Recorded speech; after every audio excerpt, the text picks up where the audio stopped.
Anem al punt 7. El punt 7 és un punt gairebé tècnic.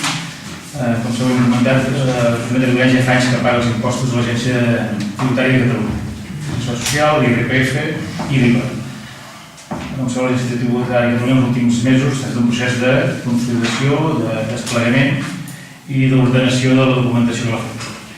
Aquí ens traslladen que aquest procés d'ordenació hem de fer bàsicament dos convenis. Variants de la protecció de dades i un tema de formalismes i obligacions d'una part i de l'altra.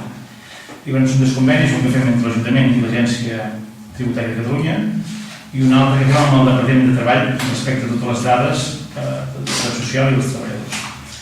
I que vam tenir això, simplement dos convenis per normalitzar aquesta relació col·lectiva que fa anys que tenim, però ha hagut aquest procés d'implementació, d'organització de l'Agència Tributària de Catalunya potent i preparada per un estat nou, requereix això, un seguit de convenis, de col·laboració, de protecció de dades, de transferència d'informació i que ens sembla aquest tema que us proposem al punt 7 de...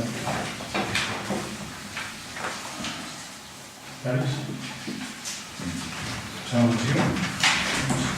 Abstencions, vots en contra, vots a favor. Aprovem.